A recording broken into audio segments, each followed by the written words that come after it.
Bienvenidos a un programa más en este proyecto Estados Unidos, México, Mundo.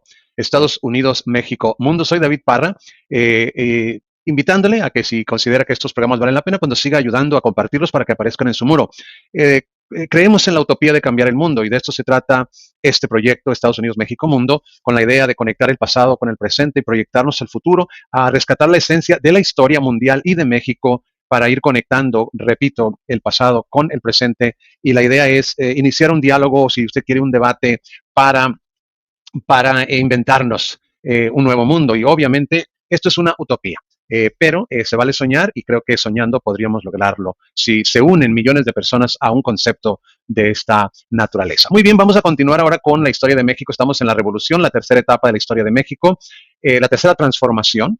López Portillo es la presidencia número 2, ya abarcamos el primero y ahora vamos con el segundo programa que le hemos dedicado a esta presidencia, ¿verdad? También recordando que ya a partir de esta presidencia va a iniciar en México el periodo conocido como neoliberalismo, y eso va a ser muy importante porque de nuevo la historia es, la idea es ir rescatando de la historia estos procesos económicos, gubernamentales, cómo se maneja la economía a nivel nacional, a nivel global, para ver cómo se comportan ciertos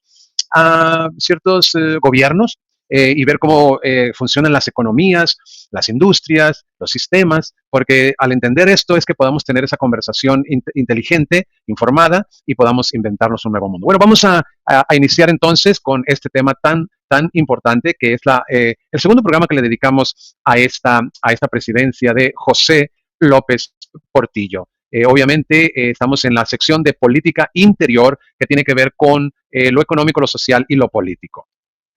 En octubre siguiente, López Portillo, se abre comillas, como fiel de la balanza, ordena el destape de Miguel de la Madrid Hurtado para sucederlo en la presidencia. Solo Javier García Paniagua, el primer aspirante no secretario de Estado de la época y presidente del PRI, recibe con disgusto la noticia y se retira momentáneamente de la vida pública. En la contienda electoral se disputan la presidencia el PRI, el PPS y el PARM, cuyo candidato común es de la Madrid, y 6 partidos más, PAN, PSUM, PDM, PST, PRT y PSD. Obviamente la campaña presidencial más importante la realiza de la Madrid, con el apoyo de toda la estructura gubernamental. Su tesis principal y lema es la renovación moral de la sociedad. ¿Qué le parece? Para fiscalizar y perseguir a los administradores públicos corruptos. Renovación moral de la sociedad para fiscalizar y perseguir a los administradores públicos corruptos. Trata así de diferenciarse de López Portillo, acusado de corrupción, frivolidad y nepotismo. Pese a la crisis general por la que atraviesa el país, de la Madrid gana las elecciones en 1988 con el 70.99% de los votos, 13 millones más que los sufragados a favor de Pablo Emilio Madero del Partido Acción Nacional, el PAN. En agosto de 1982 el gobierno declara la suspensión de pagos a los acreedores extranjeros. Ya volvemos acá a López Portillo. Shylock se portó como Shylock, escribió López Portillo. Para algunos, el gran error fue considerar como temporal la caída del precio del petróleo al mismo tiempo que mantener la paridad del peso, lo que condujo a la dolarización de la economía, sostener el mismo ritmo del gasto público y financiar con nuevos créditos externos el faltante originado por dicha caída. También se negó a devaluar, presidente que devalúa, se devalúa, y prometió defender el peso como un perro. Y esto por ahí hay un video de eso. Además, destituyó a Jorge Díaz Serrano, director de Pemex, por ajustar a la baja el precio del petróleo mexicano en el mercado internacional. Por el contrario, lo aumentó, pretendiendo condicionar ventas futuras a su aceptación, con lo cual se perdieron importantes compradores que no cedieron a la presión y optaron por abastecerse en otros países que vendían más barato. Ese mismo mes se firma el convenio de la facilidad ampliada con el FMI por 3.600 millones de dólares, por el que se acepta reducir el gasto público y fijar límites a los créditos externos, se abre comillas o cita. Sin embargo, el daño ya estaba hecho, la deuda se duplicó en unos meses y los préstamos, en vez de destinarse a la actividad productiva, lo hicieron al mercado monetario para mantener la libertad cambiaria y lograr una paridad controlada, aunque en deslizamiento. Esto lo escribe Germán Pérez Fernández.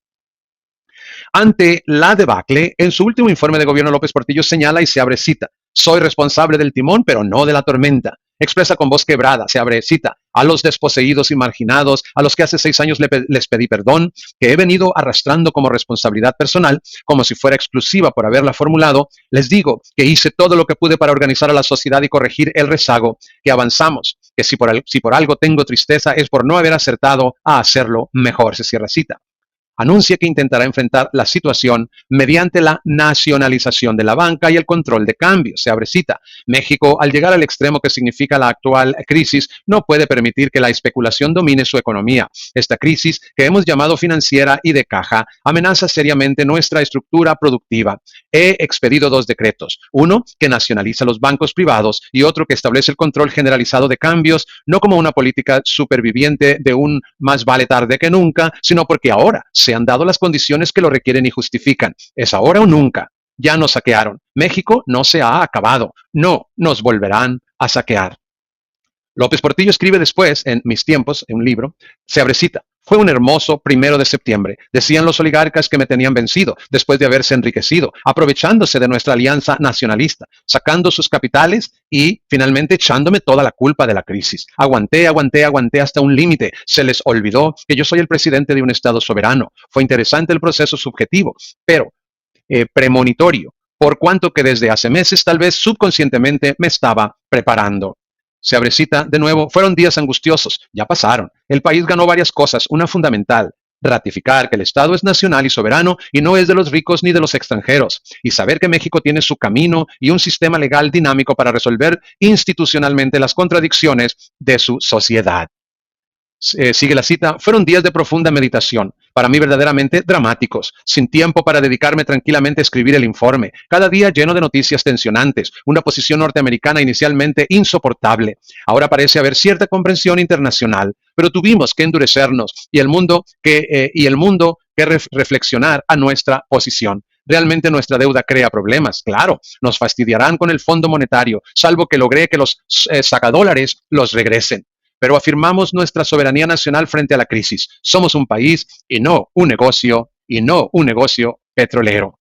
Los riesgos de la nacionalización, corrupción y burocratización parecen menores ante la gran descapitalización por la fuga de más de 54,000 millones de dólares, el caos económico, las altas tasas de interés, el desempleo y la crisis incontrolable. Para López Portillo, se abre cita, era necesario salvar nuestra estructura productiva, la defensa de sí mismo, que nunca asumió el capital productivo, la asumió el Estado.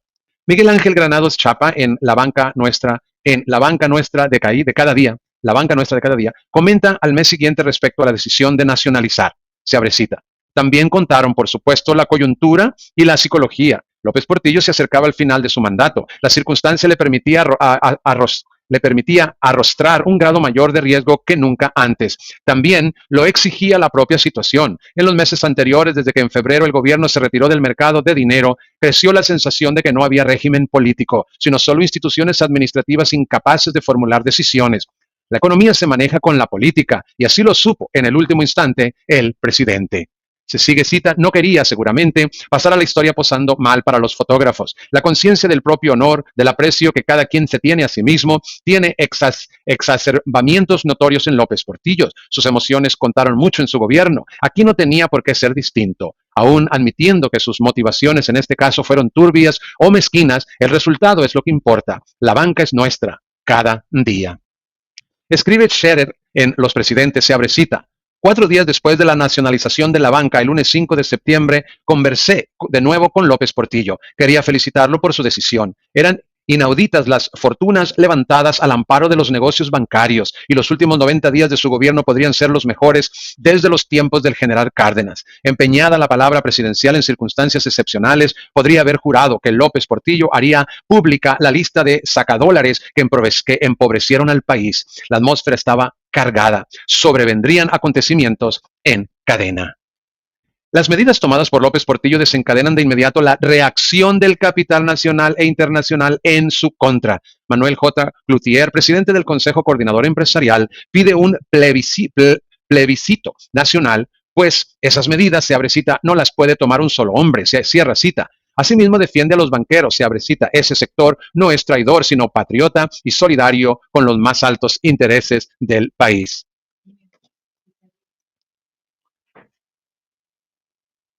Desde la posición de izquierda, la nacionalización es considerada lo mismo como nacionalista. De nuevo, desde la posición de izquierda, de nuevo, desde la posición de izquierda, la nacionalización es considerada lo mismo como nacionalista popular y progresista que como una trampa del capital y de la clase dominante para cooptar y manipular a los trabajadores. Lo cierto es que las manifestaciones de apoyo a la nacionalización, a pesar de que la medida fue tomada solo por López Portillo y algunos de sus allegados, son mayores que las de rechazo y hostigamiento. A partir de entonces, una fracción de los empresarios más poderosos, a quienes López Portillo tildó de, se abre cita, empresarios ricos con empresas pobres, se cierra cita, ya no consideraron que el PRI satisfacía sus intereses y apoyarán al PAN en su lucha por el poder político. Importante renglón aquí. Ya el PRI ya no satisfacía sus intereses y apoyarán al PAN en su lucha por el poder político. La crisis continúa y al término de su periodo, por todos los medios se magnifican y difunden los errores, defectos y excesos del presidente López Portillo. Los empresarios crean un fondo de desprestigio. Su carisma, elocuencia y popularidad, antes alabados, se convierten en objeto de escarnio y burla. En el régimen de López Portillo, lo prometido es deuda. Es acusado de populismo y de la peor corrupción, despilfarro, nepotismo y frivolidad registrados en la historia de México. Se abre cita, estoy pasando de la condición de prohombre a la de Satán de esta sociedad. Señala López Portillo, quien, por prudencia y respecto al futuro gobierno, no publica la lista de los sacadólares. Así concluyó la presidencia de quien había expresado, soy la última oportunidad de la revolución. López Portillo cometió errores inexcusables que provocaron una gran crisis y empobrecimiento. Desencantaron e irritaron a millones de mexicanos. Las causas de esto fue el ingreso de muchas divisas y enormes recursos fiscales derivados de una estrategia excesivamente agresiva de la explotación del petróleo, el poco conocimiento del mercado petrolero internacional, el desmesurado optimismo y las inapropiadas sugerencias de algunos funcionarios. A esto habrá que sumar su frivolidad, su compulsión por las mujeres, así como la corrupción desatada en su sexenio, y esto lo dice la Bastida Ochoa. Así terminó el llamado milagro mexicano, se abre cita. Se puso fin a medio siglo de crecimiento sostenido, iniciado con la recuperación de la Gran Depresión en 1932 y concluido en 1981, último año del auge petrolero. A pesar de los problemas que anticipó Vernon, a que a la larga hicieron el modelo de crecimiento por sustitución de importaciones insostenible, se debe reconocer que el periodo que va de 1945 a 1982 es fundamental en la historia económica de México, pues se trata de un periodo de profundas transformaciones estructurales con efectos muy significativos en el desempeño económico del país, en el que, en general, la sociedad mexicana y su economía se transformaron de forma favorable y del todo irreversible. Entre 1945 y 1982, el PIB por cápita mexicano, a precios constantes, se triplicó. La población urbana en México superó por primera vez la rural, pasando de 6.9 millones en 1940 a 44.2 millones en 1980. Incluso la distribución del ingreso mejoró notariamente, pues el índice de Gini pasó de 0.52 en 1950 a 0.44 en 1984. Hasta finales de la década de los 70, los salarios industriales reales crecieron de forma continua hasta prácticamente cuadruplicarse. Y pese al reconocimiento de estos avances, su dimensión apropiada debe enmarcarse en los logros alcanzados por el resto del mundo y el contexto de expansión económica global. Entre 1950 y 1982, el PIB por cápita mexicano se multiplicó por 2.8. Esto representa un desempeño superior al argentino, pues el mismo indicador en Argentina solo se incrementó 1.4 veces, pero inferior al producto brasileño, que aumentó 3.6 veces en el periodo. De igual manera, aunque México también creció más rápido que Estados Unidos en este periodo, el producto por habitante del país del vecino norteño se multiplicó solo 1.88. El crecimiento mexicano resulta modesto cuando lo comparamos con el de España, cuyo PIB por cápita se cuadruplicó. Así pues, el milagro mexicano, entre comillas, fue un éxito, pero relativo y con limitantes que lo hicieron insostenible en el largo plazo. Y esto lo dice Márquez, Graciela y Silva Castañeda Sergio en Auge y decadencia de un proyecto industrializador. Como había señalado Raymond Vernon en el dilema del desarrollo económico de México, no era posible la expansión del gasto público ilimitadamente, y menos sin una reforma fiscal que elevara los ingresos públicos. México seguirá figurando entre las naciones de más baja recaudación respecto al PIB en América Latina y en los países de la Organización para la Cooperación y el Desarrollo Económico, OCDE. Tampoco se podía seguir protegiendo indefinidamente a los industriales nacionales de la competencia externa, sin renunciar a ganar acceso a otros mercados y al financiamiento internacional. La rueda de la historia había girado en sentido contrario. El contexto internacional se había modificado pocos años antes de la nacionalización de la banca, con el ascenso al poder de Margaret Thatcher y Ronald Reagan como reacción conservadora a la crisis mundial de 1973. En la versión económica de la Guerra Fría no convenía a Estados Unidos mantener altos precios del petróleo que beneficiaban a la URSS. La carrera armamentística obligaba a la Unión Soviética a agotar sus recursos y el nuevo Papa Juan Pablo II, elegido en 1978, se enfrascaba en una lucha activa contra el socialismo y toda ideología que hiciera ver a Cristo como un político revolucionario. El desarrollo de la tecnología digital y de las comunicaciones de todo tipo abrían la posibilidad de una nueva forma de globalización de la economía. El Estado ya se mostraba incapaz de controlar variables económicas como lo había sido en un mercado cerrado. A la luz de la nueva situación, la banca nacionalizada correspondía a una visión keynesiana y a un estado de bienestar que en las potencias capitalistas ya habían sido sustituidos por un nuevo dogma, el neoliberalismo, que prometía el crecimiento material ilimitado mediante el éxito individual a cualquier costo, que desdeña al Estado y reduce el gasto público, que convierte a la empresa en nuevo Dios y a la privatización en nuestra panacea, que desregula los mercados y desde el destino de los pueblos, y deja el destino de los pueblos en manos de las corporaciones transnacionales por encima de los gobiernos y de los estados nacionales. Durante los siguientes 25 años se privatizaron bancos, teléfonos, acero, minas, puertos, aeropuertos, líneas aéreas, ferrocarriles, etcétera. 1,000 empresas públicas y se detendrá la construcción de presas, refinerías, carreteras, escuelas, hospitales, etcétera. Pero la deuda pública crecerá de 80,000 a más de 300,000 millones de dólares. El proteccionismo y fomento a la economía nacional se abandonará, trayendo la ruina al campo y al mediano y pequeño comercio, y los inversionistas extranjeros se apoderarán casi por completo de la planta industrial. El empleo en la economía formal descenderá de 35% a solo el 22%, de modo que mientras en 1982 salen al extranjero 210,000 mexicanos a buscar trabajo, en 2007 emigrarán 582,000 motivados por el desempleo. La diferencia entre ricos y pobres crecerá. El salario mínimo perderá el 85% de su poder adquisitivo. El 70% de las familias mexicanas tendrán ingresos menores a 8,000 pesos, por lo que el número de pobres pasará de 32 millones a más de 60 millones, mientras el patrimonio de los 10 mexicanos más ricos equivaldrá al ingreso de un año de la mitad de la población. En contraste, se extraerá 3 veces más petróleo que todo lo producido de 1901 a 1982. ¿Les gustaría una mejor definición de lo que es el neoliberalismo? Pues difícilmente la encontraremos. Extraordinario. Años después, en una entrevista periodística, López Portillo expresa sobre la nacionalización de la banca. En mi último informe de gobierno declaré que la economía mexicanizada había fracasado, que esa no era la solución, que la solución para mí estaba en la nacionalización, que fue un paso adelante. La mexicanización no sirvió para nada, por una razón muy sencilla, porque el dinero no tenía patria y el atrevimiento ni matria. En otra ocasión declara, se me acusa de ser el responsable del fracaso de la banca estatizada. ¿Cómo podría serlo si mi sucesor no la desarrolló, ni siquiera para probar si era eficaz? Reviró enseguida y dejó que la condena histórica fuera contra mí. Cita. Entrevistado por la revista Proceso a finales de 1992, López Portillo revela que Miguel de la Madrid, ya siendo presidente electo, le pidió que no denunciara a los sacadólares para no ahondar en las diferencias en la sociedad civil. Respecto a las reformas constitucionales del presidente Salinas, como la del artículo 27, señala, si con esas modificaciones al 27 constitucional, que van a contrapelo de nuestros antecedentes revolucionarios, se logra alimentar al pueblo de México, en buena hora. El imperativo fundamental es darle de comer al que tiene hambre, se cierra cita. Añade que si mediante la justicia social el país no sale adelante, la reprivatización de la banca constituirá, además de un acto lamentable, un sacrificio institucional. Respecto a las reformas al 130 constitucional, el expresidente las considera benéficas tanto para la Iglesia como para el Estado. Sin embargo, se abre cita, cada presidente tiene información que le permite tomar decisiones y a mí, como expresidente, me corresponde tratar de entender al presidente Salinas y esperar que las decisiones que tomen sean las correctas.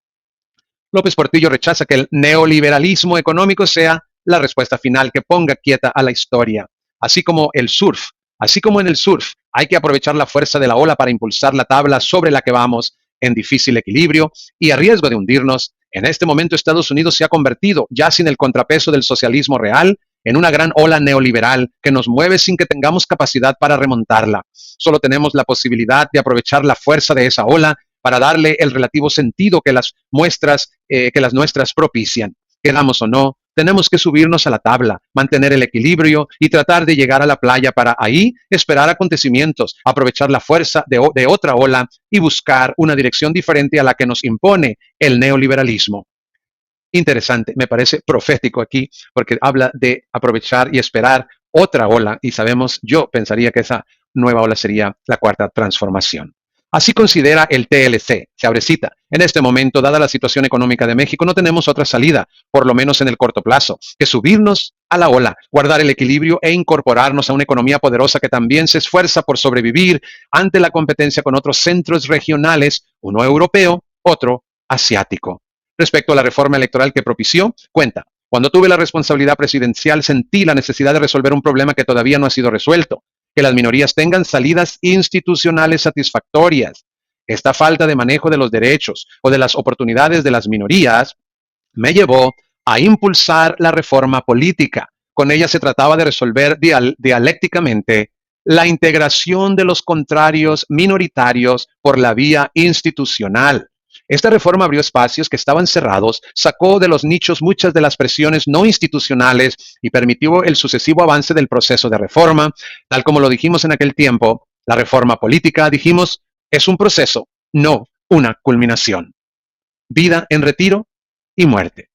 Retirado a la vida privada, López Portillo trata de emprender algunos negocios como el Tequila Don Q y escribe sus memorias, Mis tiempos, y una historia de México. Ellos vienen, la conquista de México, entre sus trabajos más importantes. Pero su matrimonio y posterior divorcio con la actriz Sacha Montenegro dan lugar a nuevos ataques y escándalos. Muere de neumonía en la Ciudad de México el 17 de febrero de 2004 y es enterrado en el Panteón Militar. En su sepelio, una voz espontánea se hace escuchar. López Portillo fue un patriota que gobernó y defendió al país con valentía, se cierra cita, lo que arranca los aplausos de la mayoría de los escasos presentes para quien en vida se definió a sí mismo como el último presidente de la revolución y que tiempo antes había confesado, le tengo miedo al fracaso, le tengo miedo a la crítica injusta, le tengo miedo a la calumnia, le tengo miedo a que el pueblo de México no tenga una imagen positiva de mi presidencia. Décadas más tarde, ya en el gobierno de Enrique Peña Nieto, el periodista Orlando Delgado Celi, en el libro Populismo y Resultados Reales, escribiría, se abre cita, los neoliberales mexicanos fundamentaron su propuesta en la tesis de que los gobiernos de Echeverría y López Portillo habían llevado al país al despeñadero. 12 años de populismo, según ellos, provocaron que los 10 años siguientes se perdiera para el desarrollo. Sin embargo, en aquellos años, altos niveles de crecimiento del producto y del empleo eran comunes, al tiempo que los ingresos de los trabajadores alcanzaron sus cotas superiores.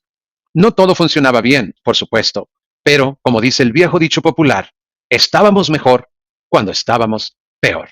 Y es así como llegamos al final de este programa sobre lo que sería la segunda parte de la gestión del presidente José López Portillo, y volvemos a repetir, de aquí en adelante inicia ese periodo, yo diría terrible, que se va a conocer como el periodo neoliberal. Agradecemos mucho su sintonía y lo esperamos en el próximo programa. Será hasta entonces.